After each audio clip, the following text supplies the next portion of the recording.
Good afternoon. I'm Marc Mayer. I'm the president of the American Friends of Hebrew University.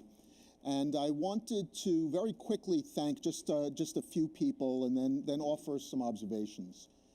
From the staff of American Friends of Hebrew University, Suzanne Ponset, Jody Popovsky, Eileen Hume have really been instrumental in bringing this together. My good friend and partner in crime, Clive Kabatsnik, who you heard this at the outset, really has been the prime mover behind this. And then Shai Arkin, the brilliant scientist, professor, head of R&D at Hebrew University, who has been instrumental. Thank you. Thank you. So let me, if I can, abstract what I heard over the course of the day, and I'm going to do it in 5 words.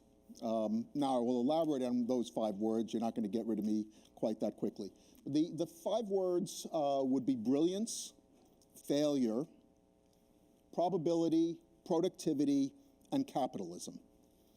The brilliance was on routine display here today. I don't think I have to elaborate on the brilliance of the work that's being done at Hebrew University in Israel.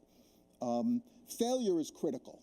I think one thing that every successful entrepreneur and every successful investor in entrepreneurial activities understands is that without the willingness to embrace the probability of failure, the pain of failure, and view it as just another learning experience to make you better for the next thing you do, that there is no entrepreneurial culture, there is no startup nation.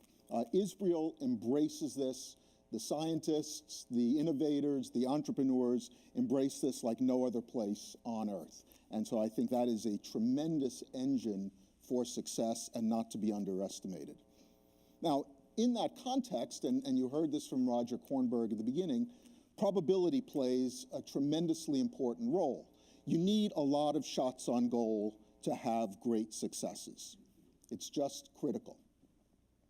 Productivity would be one of the, I think, singular observations that I have had about Hebrew University over the many, many years. The productivity of the researchers, of the labs, of the scientists, of the students is unparalleled in the world. It's simply of a different order of magnitude than what all of us who went to great research universities in America or the UK or Europe, it's literally different than anything we've experienced.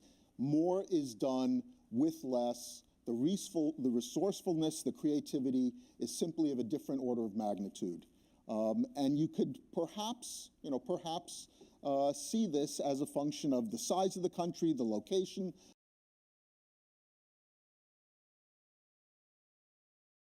of the country, the pressures that people are under, but the resourcefulness and the productivity is of a different order of magnitude.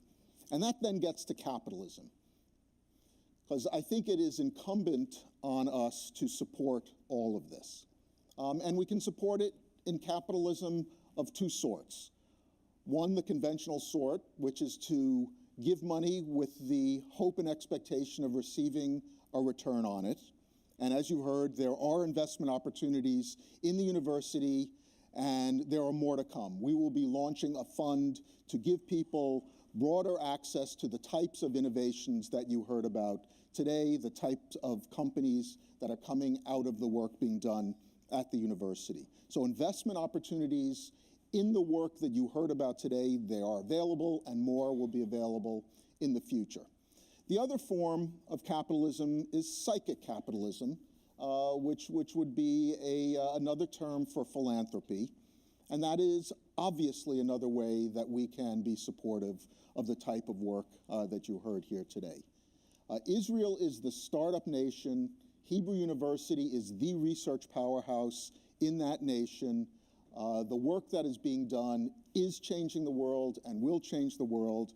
And we all just need to find the ways that work best for us to support that effort. So thank you. Let me turn it over to Shai to close. Thank you very much, Mark. The only thing I'd like to do is, first of all, to join in your thanks for all of the wonderful teams that have brought about this amazing event. I also would like to single out the scientists that came over here, devoted from their days to come over here. Most of you don't recognize that sacrifice. I mean, Professor Shosayov, including the travel, that was 2 days out of his workload. Normally, he would have established another company probably in those 2 days. So there's a bit of a sacrifice that we needed to take. And finally, I'd like to thank all of you for coming over here and sharing with us this wonderful experience. So thank you very much.